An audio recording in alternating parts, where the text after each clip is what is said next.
আসসালামু আলাইকুম রহমতুল্লাহি বারাকাতুহু। কেমন আছেন ভাই চট্টগ্রামবাসী? আলহামদুলিল্লাহ আমি ভালো আছি, আশা করি আপনারাও ভালো আছেন। আজকে আপনাদের মাঝে কিছু কথা বলার জন্য আসলাম। তার একটি বড় কারণ আছে। আমাদের বাংলাদেশে এখন শতকরা 30% বিয়েই ভেঙে যাচ্ছে। ওই পরিসংখ্যানটার দিক দিয়ে দেখতে গেলে কেন বিয়েগুলো ভেঙে যায়, তার অনেকগুলো কারণ আছে। তার মধ্যে আমি রিজনেবল কয়েকটা কারণ উল্লেখ করতে পারি। যেরকম চট্টগ্রাম আসার পরে আমি দেখলাম এখানে মানুষ বিয়ে করতে গেলে 15 লাখ 20 লাখ টাকা কাবিন দিতে হয়। আবার এখানে ছেলেদের বিয়ে করতে করতে 30-35 হয়ে যায়, চুল পেকে যায়, তারপর তারা বিয়ে করে। কারো কারো 40 বছর বয়সে সে বিয়ে করে।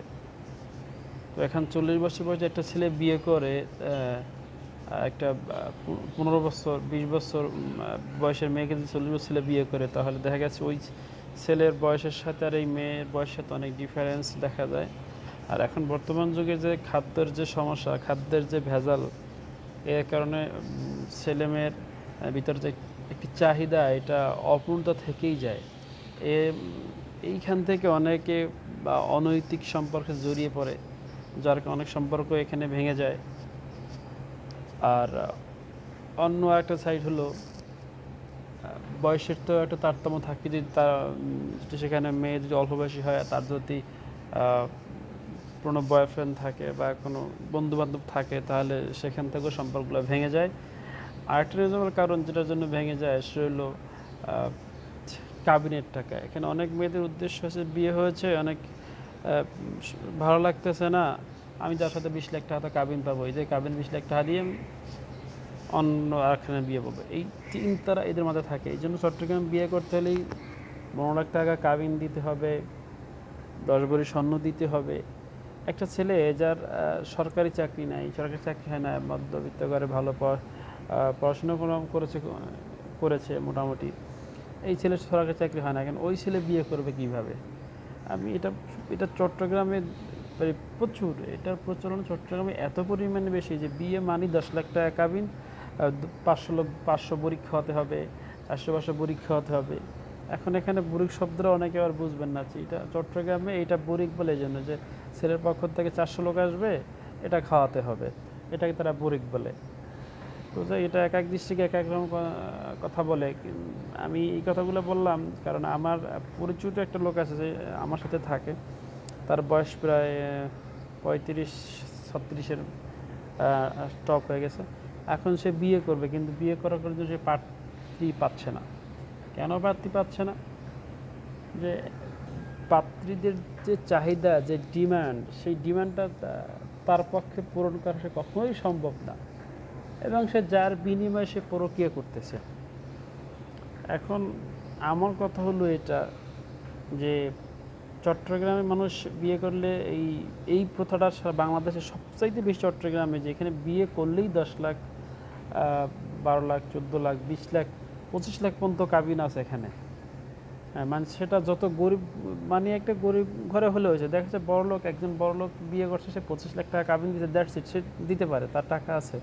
এখানে মধ্যবিত্ত ঘরের লোকেরও 15 লাখ টাকা নিচে, 10-15 লাখ টাকা নিচে কাবিন নেই, 10 লাখ 15 লাখ টাকা কাবিন নেই।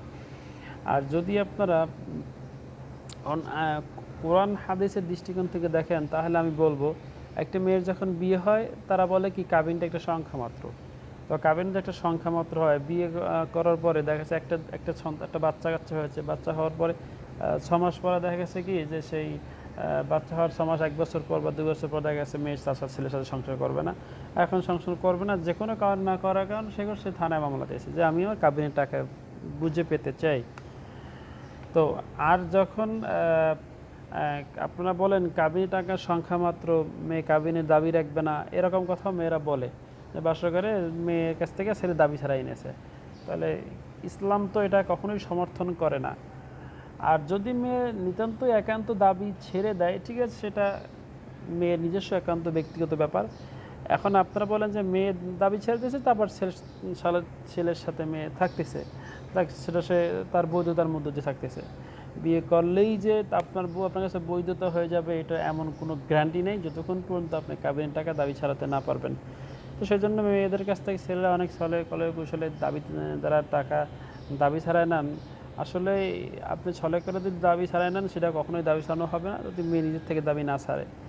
এখন যদি একটা বাচ্চা কাচ্চা হওয়ার পর যখন ওই ছেলের সাথে মেয়ে থাকবে না, তখন যদি ওই মেয়ে আপনার বলে যে আমি তোমার সাথে থাকবো না, আমার কাবিনের টাকা আমি চাচ্ছি, তাহলে আমার প্রশ্ন এখানে এই মেয়েটা যে আপনার সাথে 1 বছর বা 2 বছর বা 5 বছর এই যে সংসার করলো, তাহলে সে যদি আপনাকে এই কাবিনের টাকা দাবি ছেড়ে দিয়েই থাকে, তাহলে সে এখন যদি তাহলে আপনার কাছে কাবিনের টাকা দাবি করে কেন? আর যদি সে কাবিনের টাকা এখন দাবি করে, তাহলে আপনার বিবাহের পর আপনি তার সাথে যত অবৈধ কাম বা যাই করছেন না কেন, যেটা বলবো, যেই কাজটাই করছেন না কেন, শারীরিক সম্পর্ক বা যাই হোক, স্বামী স্ত্রীর যেটা সম্পর্ক সেটা স্থাপন করছেন, তাহলে সেটা কি বৈধ হয়েছে? তা বৈধভাবে বিয়ে করে এই কাবিনের টাকার জন্য অবৈধ হয়ে গেল সেই কাজগুলা। কারণ তাহলে সে আপনার কাবিনের টাকা খালে চাচ্ছে আপনাকে দাবি মন থেকে দাবি ছাড়ে না, তাহলে আপনি যা করছেন সেগুলো তো জেনা জেনা জেনা করছেন। যদি আপনার একটা কোনো সন্তান এসে থাকে, সেই সন্তানটা কী হবে? তো এটাকে এক প্রকারের প্রতারণা বলেন, যে মেয়ে আপনার সাথে প্রতারণা করছে, ছলনা করছে, তার মানে বোঝা গেছে যে এই দেশে এখন কাবিন যত বেশি হবে ওই বিয়ের টিকে থাকার সম্ভাবনা অনেক বেশি। অনেকে ধারণা করে বেশি টাকা কাবিন মেয়েকে ছাড়বে না। যদি একটা মেয়ে আর একটা ছেলে মনের সাথে মন না মিলে, কাবিন ডাজ নট ম্যাটার। যত টাকাই কাবিন হোক না কেন, যদি সে তাকে না রাখে আর তার থাকার ইচ্ছে না থাকলে থাকবে না। আমার একটাই কথা বলার এখন এই ভিডিওটার মধ্য দিয়ে, যদি আপনারা এই ধরনের চিন্তা চেতনা মাথা নিয়ে থাকেন, আমি বিয়ে করছি 15 লাখ টাকা কাবিন দিয়েছে, আমি এটা নেব, আমি এখন তাকে মাফ করে দিলাম, ঠিক আছে। আসলে এটা কোরআন হাদিসের সাথে ফাজলামো ছাড়া আর কিছুই না। এটা কোরআন বা হাদিসের সাথে ফাজলামো ছাড়া আর কিছুই না। আপনি এখন দাবি ছেড়ে দিলেন, কিছুক্ষণ পর বলে আমার টাকা দাবি লাগবে, তার মধ্যে দিয়ে হয়ে গেল আপনার দুইজনে যা করলেন সব কিছু অবৈধ হয়ে গেল। হালাল জিনিসটাকে আপনি হারাম করে ফেললেন। এ ধরনের মন মানসিকতা থেকে আপনারা বের হন আল্লাহর রাস্তায়। আর চট্টগ্রামবাসীদের আমি একটি বিষয় উদ্দেশ্য করে বলবো, চট্টগ্রামবাসী না, সবাইকে উদ্দেশ্য করে বলবো, যারা কাবিনের ক্ষেত্রে 15 লাখ, 20 লাখ, 25 লাখ, 30 লাখ, হ্যাঁ যাদের টাকা আছে তারা বাঁধেন, যাদের টাকা নাই, যারা গরিব, তাদের জন্য আল্লাহর কসম, আল্লাহর রাস্তায় আপনারা বিয়ের যে প্রথাটা এটা সহজ করে দেন। যদি বিয়েটা সহজ করে দেন, এই দেশ থেকে জেনা উঠে যাবে, ধর্ষণ উঠে যাবে, অনেক কিছু উঠে যাবে, দেশ থেকে মানুষ পাপ মুক্ত হবে। আপনারা বিয়েটাকে সহজ করে দেন। চট্টগ্রাম ভাইদের উদ্দেশ্য করে বলবো, আমি অনেক অনেক ছেলেদেরকে দেখেছি যাদের বয়স 40, 42, 38 হয়ে গেছে, তারা বলছে ভাই বিয়ে কীভাবে করব, বিয়ে করতে হলে একটা মেয়ে লাগবে, মেয়েরকে যে সোনা দিতে হবে, টাকা দিতে হবে, সেটাই তো আমার নাই। আমার ফ্যামিলি, ছেলের ফ্যামিলি বলতে তুমি ইনকাম করো, আমি এত টাকা কীভাবে ইনকাম, কীভাবে বিয়ে করো, আমি তো জেনা করতে এখন বাধ্য হচ্ছি। আল্লাহর কসম, আমি আবারও সেই রবের নামে কসম খেয়ে বলছি, যাদের মেয়ে আছে আপনারা বিয়েকে সহজ করে দেন। যাদের ছেলে আছে তারা মেয়ে বাবাকে এহসান করে দেন, যে শুধু আপনি আপনার মেয়েকে দেবেন, আপনার মেয়েকে সাজিয়ে নেওয়ার দায়িত্ব আমার। যে যার স্থান থেকে বের হয়ে আসেন, মানুষের তৈরি করা সমাজ থেকে বের হয়ে আসেন, যেই সমাজ আপনাকে আমাকে জাহান্নামের দিকে ঠেলে নেয়, ওই সমাজকে ছুঁড়ে ফেলে দেন। যেই সমাজ আমার নবী দিয়ে গেছে, ওই সমাজের দিকে আপনারা ফিরে আসেন। আমি আপনারা আবারও আমার এই ভিডিও বার্তার মাধ্য দিয়ে আপনাদেরকে একটু বলতে চাচ্ছি, বিয়েকে সহজ করে দেন, জেনাকে কঠিন করে দেন।